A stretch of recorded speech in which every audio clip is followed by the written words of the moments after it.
Yo, what up world, what's poppin' tonight? Fresh kicks, nice chicks in a suco on ice. You know Super open the blinds, I just bring them to life. From the streets to the stage and the flashing lights. What up world, let us know where you at in your life. Switching lanes, hydroplanes, still maintaining the fame. No hype, realness of pain, only strongest will gain. And that's peace to Jermaine, 16 always on flame. Dizzy with the witty bars, still going insane. How you got where you at, don't let the question remain. And that's word to herb, sandbox to the curb. What up world, it's the podcast the people deserve, let's go. Yo, what up world, it's your boy Lucky Luch, Butt, Young Gov, Irv Gotti, all of that. Check this out, I want to welcome y'all to the new podcast, What Up World. And I have to tell y'all, subscribe and like. It's that easy, subscribe and like to really made. Yo, I'm inside here with a guest right now. This dude right here is an entrepreneur. Like, he started his own business from the ground up, constantly hustling. Always on the fucking grind. Y'all know this dude right here is Mr. Emory Brown. What's up, man? So what up? So I want to know, like, Thank you for having me on the show. how 2025 treating you so far? Well, I like to start off by saying rest in peace to my mom. Yeah. She passed away February 18th. So this year has been different. Right. In years prior, the goal every year is, you know, stay focused, stay on your grind, stay about your paper, trying to be progressive. This year was a little different. So mentally, you got to kind of shift gears. You know what I'm saying? Right. You come into a year, it's always your financial forecast. How I'm gonna get better than I was last year? What could I do better than I did last year? Right. From a health standpoint, how could I eat better? How could I live better? There was a period in time where I wouldn't give a fuck what I ate or drink. You know what I'm saying? Right. Then, you know, watching my mom go through what she go through, maybe make a lot of changes in what I, you know what I'm saying, start putting in my body. Other than that, from a financial standpoint, just watching the way, you know, we as Black Americans in this country, we weren't taught the same way a lot of, you know, people that we grew up with was taught. Right. You look at the way we grew up in basically, yo, I gotta be the flashiest, I gotta be the flyest, this, that, and the third, while the kids in your class probably had Pro Keds, a white t-shirt from Walmart, and some Wrangler jeans. But at the end of the day, when their grandparents passed away, they had a life insurance policy. Right. So they ain't had to really be smarter than you. It was just the fact that their grandparents passed on the baton to help them keep it moving from a financial standpoint so they could leverage that. Right. But other than that, looking at the way I approach 2025 is like I approach every year. It's always game on. It's about just trying to be better. That's it. That's what's up, man. That's a definitely positive message, and definitely rest in peace to our moms, Miss Mary Brown. Definitely miss, yo. This year right here was tough. 2025 was tough, man. You know what I'm saying? And it's like every day I know with me, you know what I'm saying? I talk to myself like in my head when I call my moms in the morning, I replay that joint in my head or whatever and ask her questions or whatever, keep on replaying that in my head or whatever. So this right here definitely a tough year right here, yo. So everybody on What Up World want to know, like, where you from? Georgetown, South Carolina. And how was it growing up in Georgetown, South Carolina? So I feel like Georgetown was different from any other town in South Carolina. All right. We had a heavy New York influence. Right. You had the beach right up the road. Yep. So I think we were different. Georgetown had a different approach on everything. Definitely. Georgetown was just different. From the ball players, the drug dealers, the entrepreneurs, the business owners. Georgetown's had a different vibe, I feel like, than anybody else. And I noticed that shit, man, because, like, I know for a lot of people in Georgetown, like, when you go out of town, especially, like, for me, being in Columbia or wherever I went at, a lot of people are like, damn, y'all niggas from the city or whatever, but a lot of people from Georgetown get that. I guess it's just Georgetown swag. You know what I'm saying? Georgetown definitely got a different swag. Everybody from Georgetown, wherever they go at, they definitely recognize and love. You know what I'm saying? People definitely attach to niggas from Georgetown. So definitely, yo. So growing up in town, so we already touched that. So you got any stories or whatever, you know what I'm saying, about town? Yeah. So give What Up World a couple of stories. So probably one of the realest stories I got was, it was like a Saturday afternoon.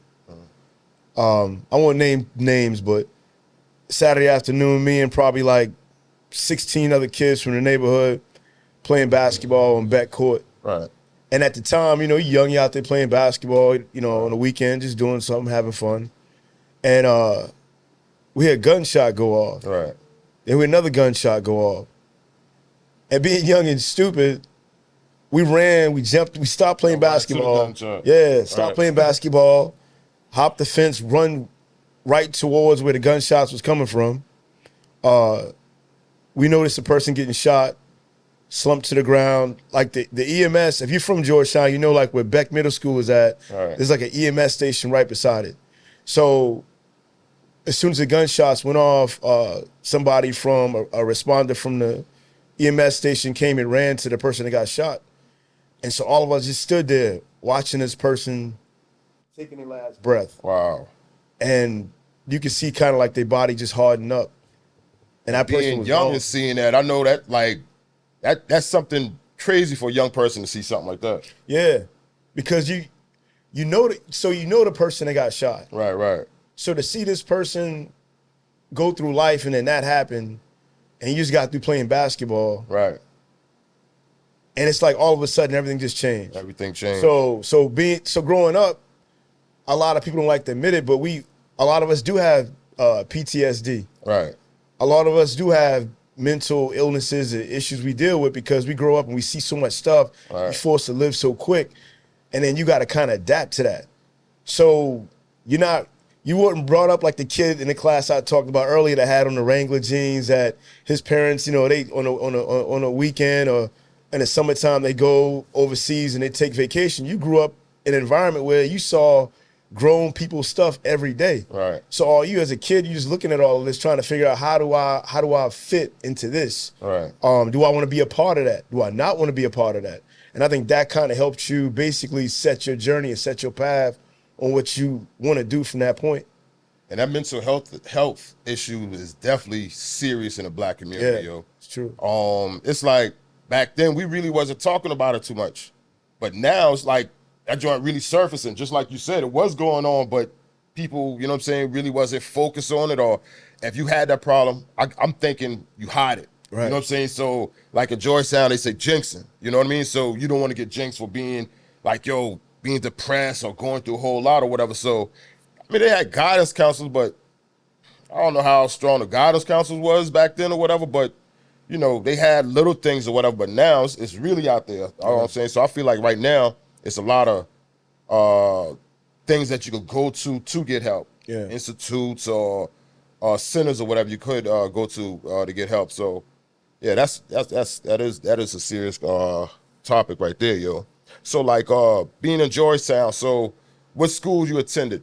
Like, elementary, middle, and high school?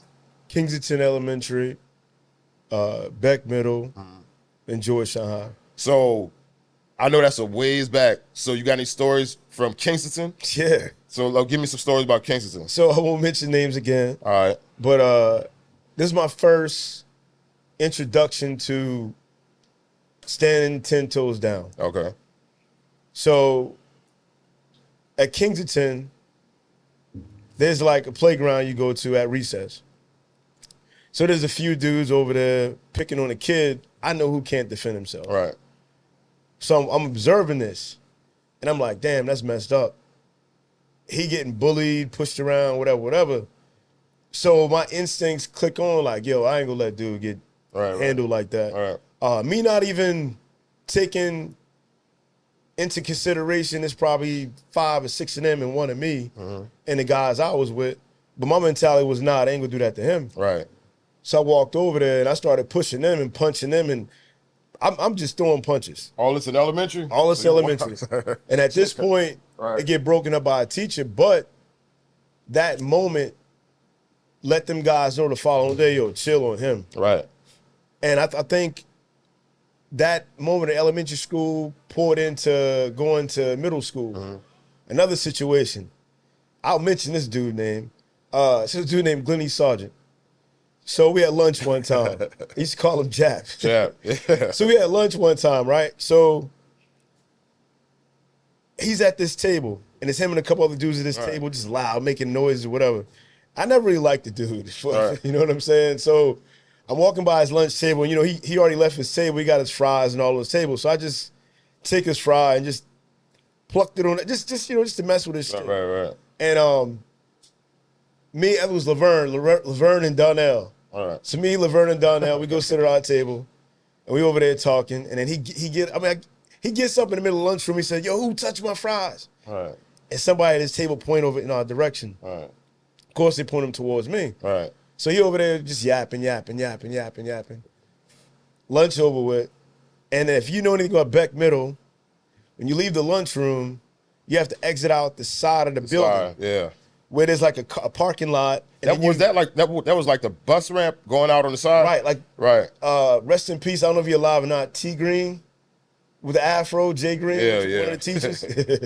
Pause. Hey, some of y'all had them classes. So when you leave out, you walk out that way. And then you gotta go inside the other building, like the other side of the building.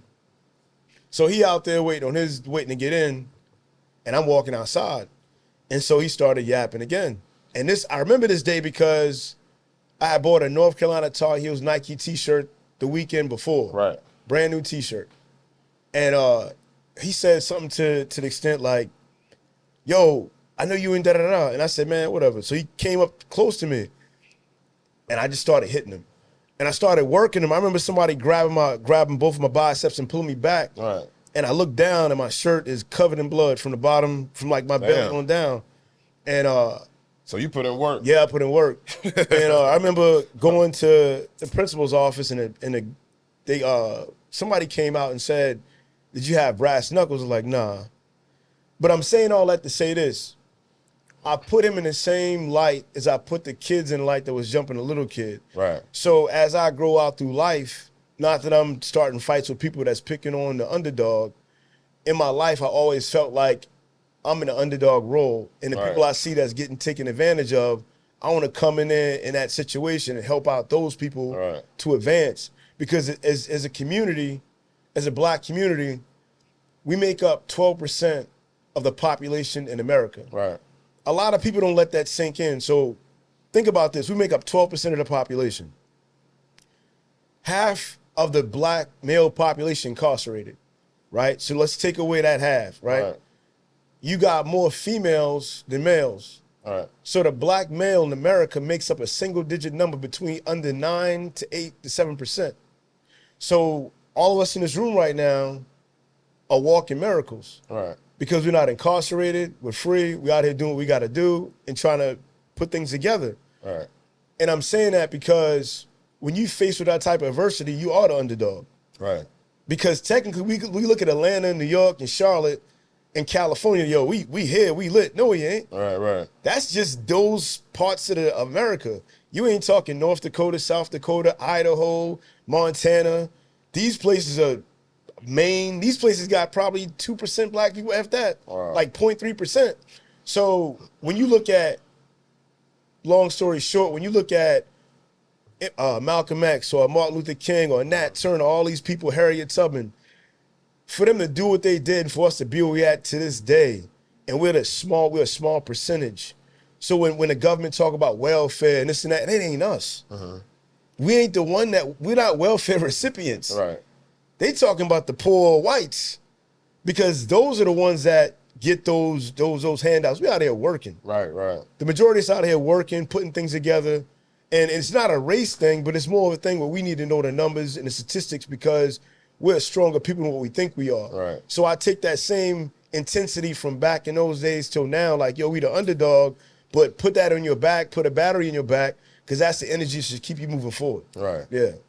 So I'm gonna go to high school, but I'm going back to when I was in Kingston, and you know what I'm saying? It was out, you know what I mean? It was like a mix, like white, black, or whatever, this and that. But in that area, I think it was more like the white area. You know what I'm saying? Yeah. But it was a good school or whatever. But I remember me and my boy Jeremy Drayton, shout out to Drezo or whatever.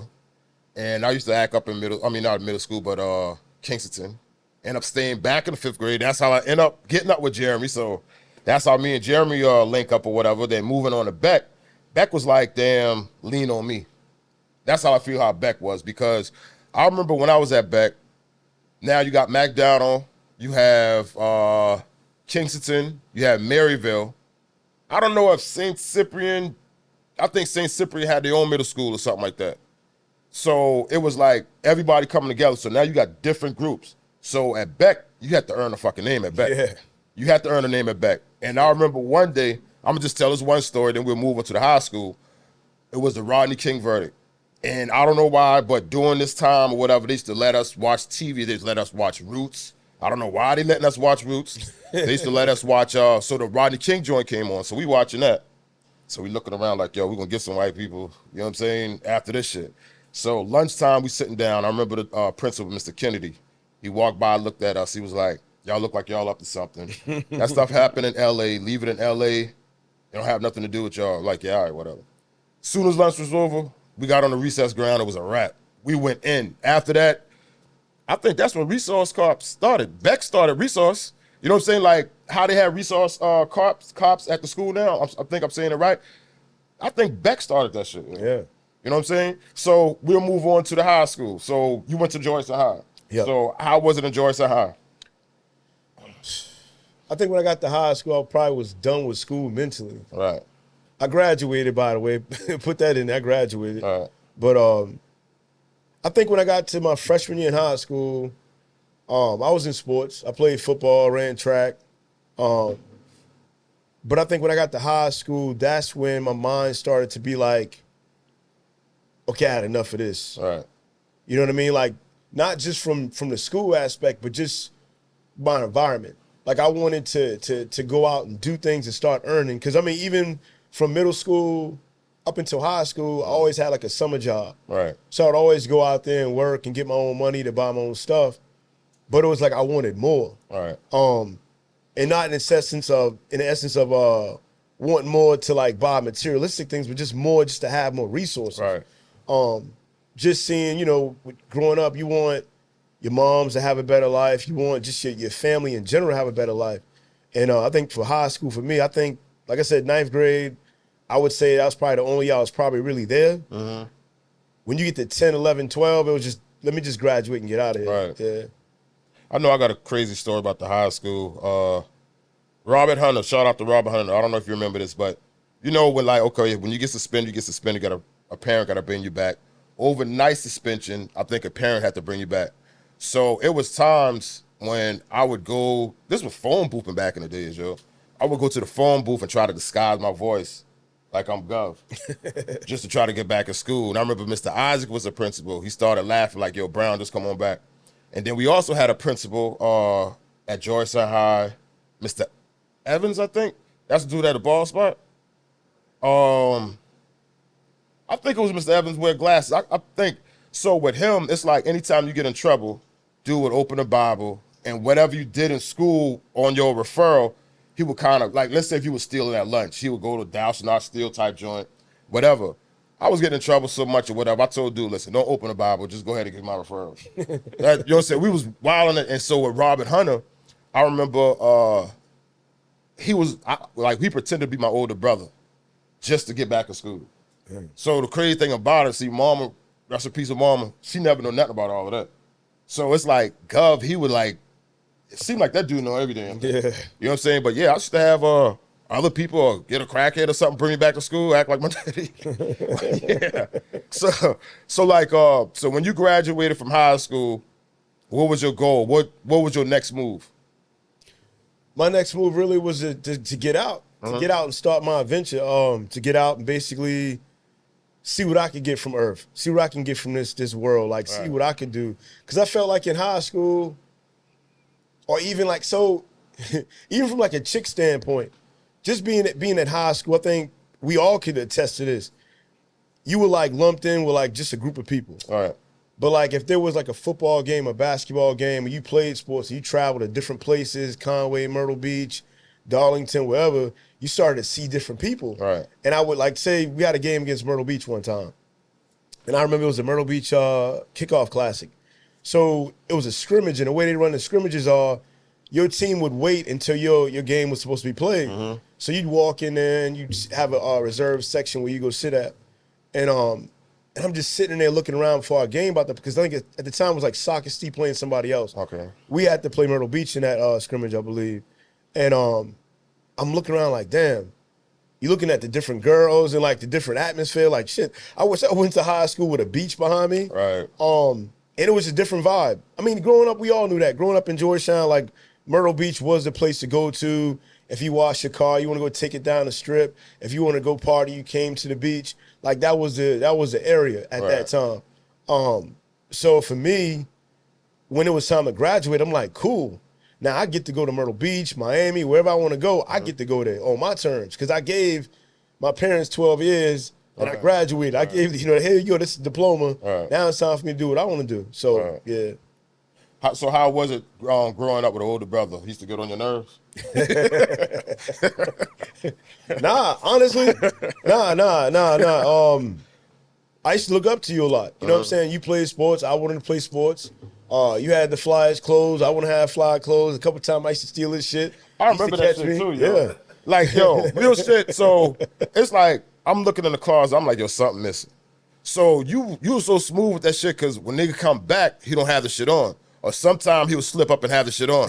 Yo, I remember those shit. But yeah, that was and I think a lot of younger brothers, that's the way that's how we look at life. So first you look at your pops. Right. Then your pops like your role model. Then you look at your brother. Okay, I want to be cool like him too. So you kind of take bits and pieces as a younger brother from everybody around you, from cousins or whatever, to try to put that into your arsenal. So when you next up, you can have a little bit of everything. So kind of like a little toolbox. You know what I'm saying? Yeah.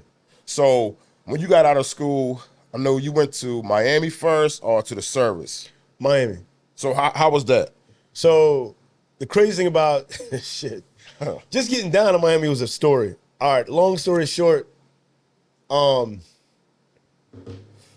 so I gotta go to college in Miami. I gotta be there like for orientation on a Monday. Right.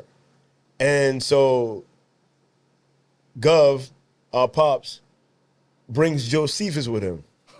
Yeah, rest in peace. Rest in peace, Josephus. So he's supposed to be his alternate driver. Because Miami's a long trip. Hell yeah. So we're driving down to Miami, and the whole time this dude is asleep. I'm in the back seat. No, Josephus. I'm in the back seat. He in front of me on the passenger side. This dude slept the whole trip. We took about 2 stops. He never got up. I thought he was dead. And that's how he slept the whole trip. So in my mind, I'm thinking, damn, when he come back, this dude gonna be asleep. He's gonna be sleeping. So I'm like, what's the point even bringing him? So he did wake up when we got to Miami, which is funny. Because first thing he had to do was use the bathroom. Damn, 12. I think Miami, like from South Carolina, probably like 12 hours, 12, 13-hour drive. Damn, so that nigga slept for 12 hours. Nah, probably 13. Damn. Because when we got there, he was still asleep. Right. We got there to the dorms. Well, first you had to get the administration. Check in, do all your paperwork, whatever. You had to sign off paperwork, and then once you do all that, then they give you your keys to go to your dorm. We got back to the car, then he was up. Right. But I know the paperwork process took probably about 45 minutes, so that he slept 13 hours. Oh, wow. But we got to my dorm, and it was crazy because my dorm was right by Biscayne Bay. Basically, my dorm was right by the water. From our dorm, you could see Star Island. Crazy story, the island you could see was where R. Kelly and Jay-Z shot Fiesta at. Wow. So you could, like, that island was right there across from my dorm. When I got in my dorm, the crazy thing about that dorm was co-ed. So it was male and female. Wow, I would have been wilding out. Yeah, it was crazy. I ain't putting all this on wax. Right. But but yeah, it was crazy, man. Yeah, it was crazy. So after that, like, what made you go into the military? So I'm in college, Yeah. and at the time, I only have one son. So I find out my son's mom is pregnant again. So that decision was a decision that made me say, okay, I can't do college right now. I gotta support my kids. All right. So I dropped out of college and joined the Air Force. And then I got my first, so basic training is in San Antonio, Texas, at Lackland Air Force Base. So you do that for like 7 weeks really. It's 6 weeks, but they count the first week you get there as 0 week. Okay. So 0 week is crazy. So like, let's say right now you get sent to the military and you got to do basic training. They probably changed it, but this is how it was when I got there. The outfit you had on right then and there when you got sworn in was the outfit you wore for the whole week. So San Antonio, Texas. So why they want to let y'all change? It's called 0 week, and it's a reason for that. Damn. So San Antonio, Texas is hot. I know a lot of mussy people out listen, there, yo. When you first arrive at the base, Yeah. you have to do in processing. I'm talking about a plane just lands. They yelling at you. First time getting an interaction with military people, they yelling at you, screaming. There's a bus park right there. Get on the bus, get on the bus. Ah. You get on the bus, they take you to the base. You standing up in line the whole night. This probably lasts about 4 hours. Wow. You got to go in process here, here, and here, and it's slow, and it's slow. And then you start learning the military phrase, hurry up and wait, and that's what that is. So once you get checked in, you get sent to your squadron, whatever, and from that point, you go through basic training. After San Antonio, my tech school was in Biloxi, Mississippi. So you go to Mississippi. I did that for, my training was probably like 10 to 12 weeks after Biloxi, Mississippi. So the last week in training school, they got this thing called a dream list. You circle the places you want to go, the bases you want to go to. And then you find out the last week of training where you're going to. All right. Now, you can switch with somebody. So I find out where I was going at. It was New Mexico. I'm like, oh, hell no. All right, I ain't going to New Mexico. All right. So this girl in my class, she was Mexican, and she wanted New Mexico. And I'm like, okay, what you got? She said Colorado. I said, bet, let's do it. Right. So we swapped, and then I ended up going to Colorado, which I was stationed in at Peterson Air Force Base in Colorado Springs. And I was in the space unit. So every day, you would go to a mod. A mod is like an elevator, like a portal. You go through it, it has like a scale on it.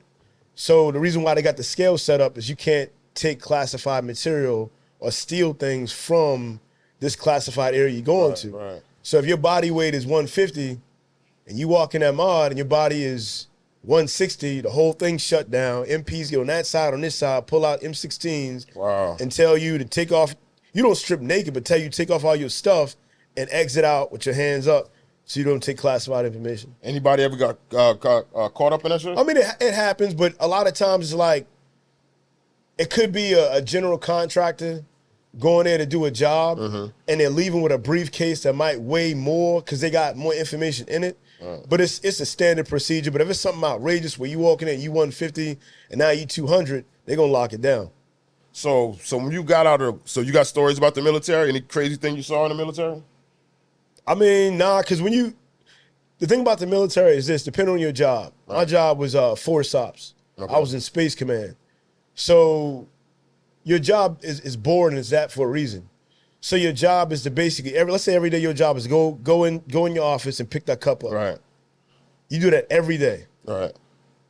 It gets to the point where you start having deja vu, like, damn, I thought I just picked that cup up. Wow. But the job of the military is to train you so in wartime, picking up that cup is like brushing your teeth. Well, some people don't brush their teeth. Right. Picking up that cup is like waking up in the morning and yawning. Right. They want it when you're in the battlefield, your response is like that. So everything becomes deja vu, which helps you in the real world because then you just systematic at that point. Right. You know what I mean? So let's go back to where you ask me these questions. How was your childhood and this? So you take the incidents growing up, standing up for the kid against the bully. Right. You take learning from your pops, taking your brother's swag and taking people this from that person's, and then you learn from the military, yo, do this like a robot. So then you get into society, if you got some good habits, you can start putting some stuff together and you become more of an efficient individual. So when you got out of the military, I heard you got a successful business going for yourself right now. So how did that start? Like where was like ground zero for your empire right now? Shit. That you run? Ground zero started at your townhouse in Columbia. so That's ground zero. Right. So, long story short, things went bad in the military, got in some trouble, got out of the military, and I had to start from scratch. And basically, I ended up moving to Columbia, staying with you. And so it was a pattern how it went. I won't name names for this one. But so I had to start sleeping on the floor. And from the floor, because at the time I was sleeping on the floor, somebody was on the couch, somebody was in the other room, and you had your own master bedroom. Right.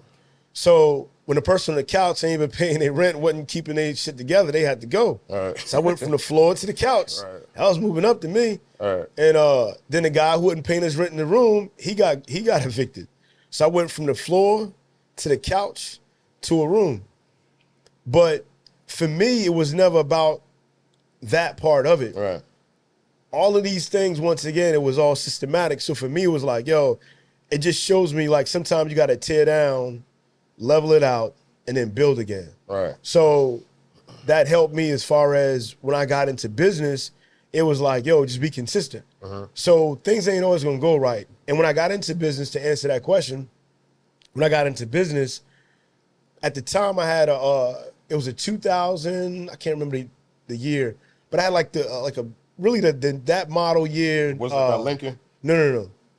It was a Volkswagen Passat, TDI. It was a diesel, and it's the reason I'm saying that. So I got that car, first really, really new car to me. I got the car, Volkswagen had a recall. And at the time, I just started my business. Right. That's why I started learning. That's why all of them things started to help. The wheels started to turn. I said, okay, I got this business. I got to have money to pay my expenses for gas, pay my rent at the time, pay all these other things. How do I operate my business at the same time I got a car payment and all this other stuff going on? So Volkswagen had a recall. I get this email and they're like, now I'm staying in Charlotte this time, by the way. Fast forward from Columbia, I'm in Charlotte. They're like, you could either A, bring the car in, we'll service it.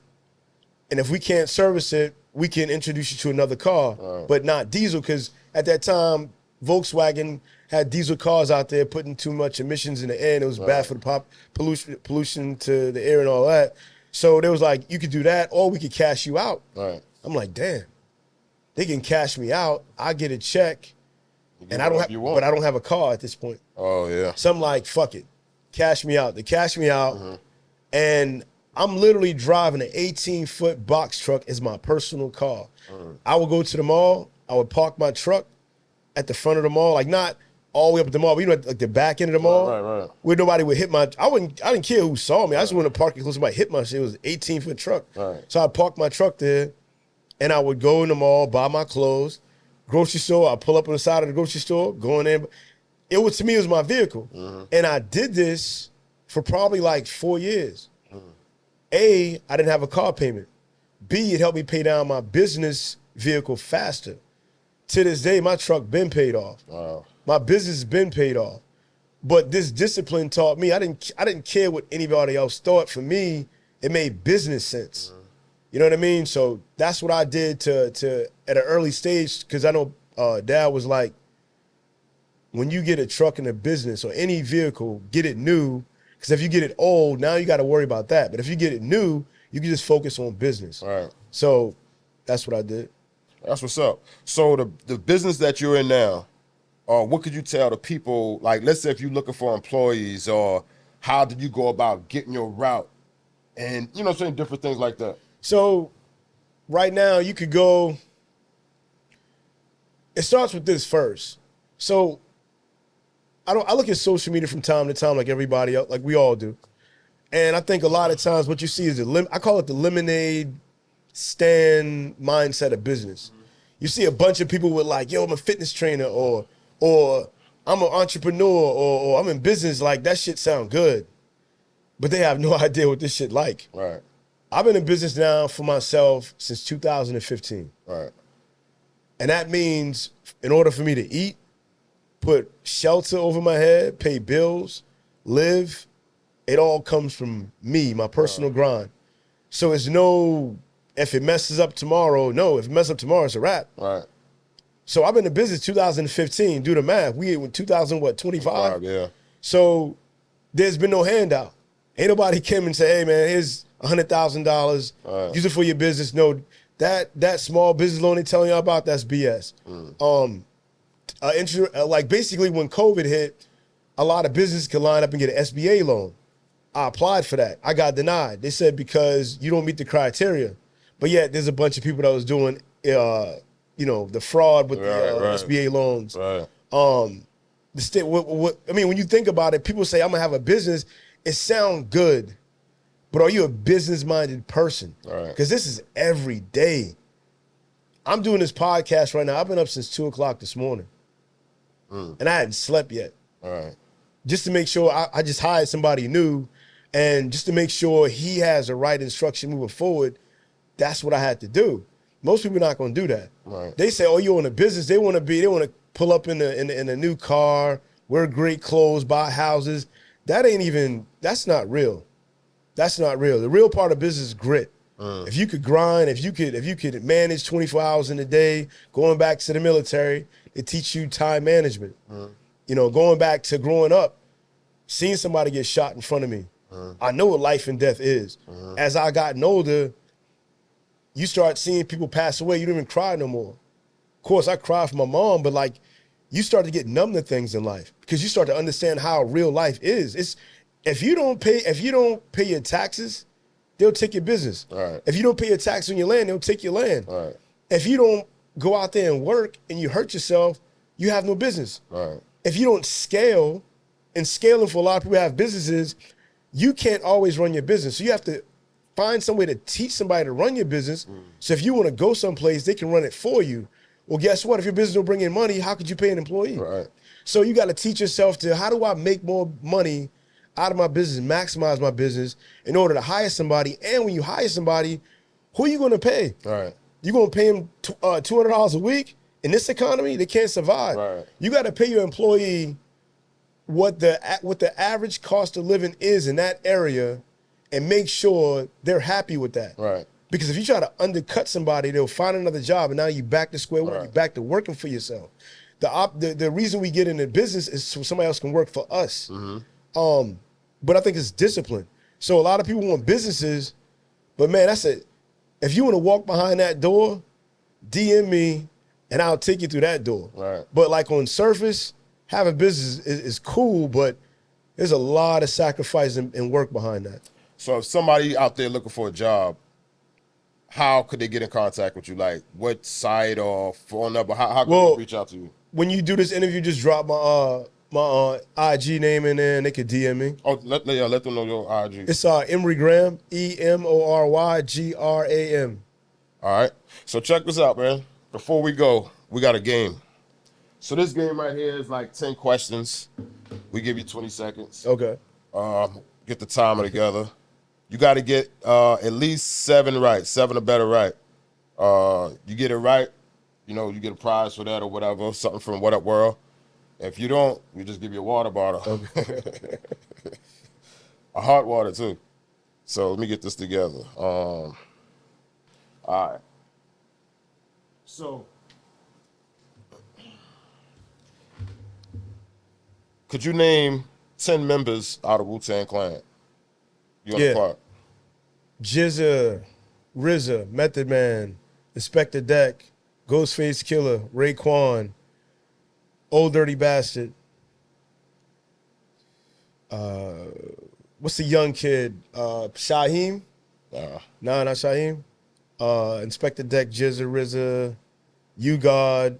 That's your 20. Damn. How much I got? 9? Huh? We got 9? You got 9. You got 8. You miss Capadonna and Master Killer. Oh man, Master Killer, come on, man. God damn. That's crazy. All right. So, name the first female rapper. Hold up, time out. The first female rapper ever? Yeah, the first female rapper hip hop. Roxanne Shante? Nah. MC Light? No. Shit. Pat, I got me on that one. All right. MC Sha Rock. Who? MC Sha Rock. Yeah, I wouldn't know that. All right. All right. So the next one. What's the name or the area that the Locks, Mary J. Blige, DMX are from? Yonkers. Oh, boom. You got that one. All right. All right. So that's one. What was the nosy neighbor name on 227?